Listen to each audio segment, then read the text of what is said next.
Kabilang ka ba sa maapektuhan ng Tai Sui ngayong 2025? Tara at alamin natin. Ang ruling Tai Sui ngayong Year of the Wood Snake 2025 mga kapakbet ay si General Wu Sui. Kapag affected ang isang sign ng Tai Sui, malaki ang chance na tataas ang kanilang bad luck at meron tayong 4 na zodiac signs ang apektado ng Tai Sui 2025. Una, Tiger. There will be sadness, pagtataksil at kawalan ng direksyon sa buhay ngayong 2025. Pangalawa, Snake. Ikaw ay magiging pabaya sa iyong sarili at may mawawala sa iyo. Pangatlo, Monkey. Maaring masangkot ka sa mga aksidente at maaring mong saktan ang iyong sarili. Pang-apat, Pig. Rush decision makings at maaring mabiktima ng mga scammers. Ngayong 2025, kung apektado ka ng Tai Sui, ang 2025 Tai Sui Metal Card ay isang must-have item para sa inyong mga kapakbet. Ito ang pinakamabisang pangontra laban sa Tai Sui.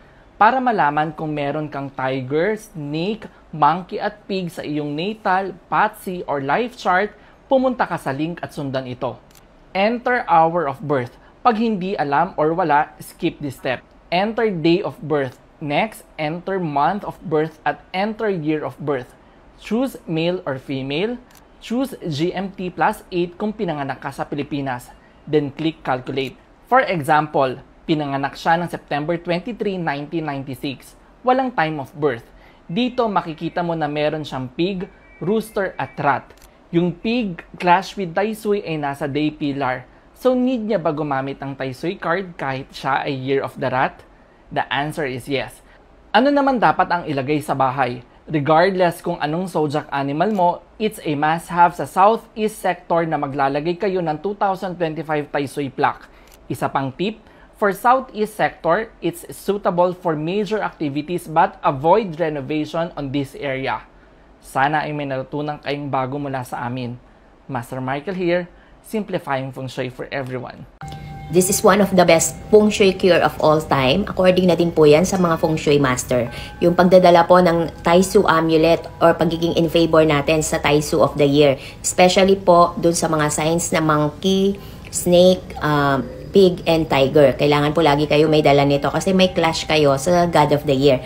Pero all signs is recommended din magdala nito para nga po maging in favor tayo lalo. So, ang gagawin nyo lang po is ilalagay nyo to sa wallet nyo, kaya sa lalagyanan nyo ng pera, o kaya po ilagay nyo po siya sa southeast part ng bahay nyo. And remember po, next year, keep nyo po yung southeast sector ng inyong bahay. Yung location po na southeast sa bahay nyo, always keep it quiet.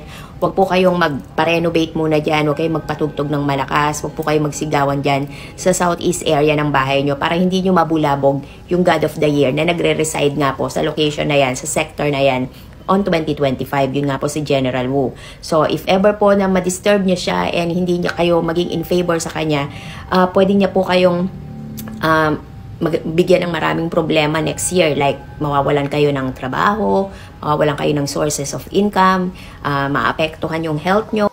Next year po is going to be the year of the snake. Wood Snake. And starting January 29, mag-start na rin po ang Year of the Snake 2025. So as early as now, pwede na po tayo maglagay nitong Grand Duke or Tai Sui card amulet sa mga wallet natin para po maging in favor tayo or mapaboran tayo ni General Wu o yung God of the Year or Grand Duke Jupiter of the Year.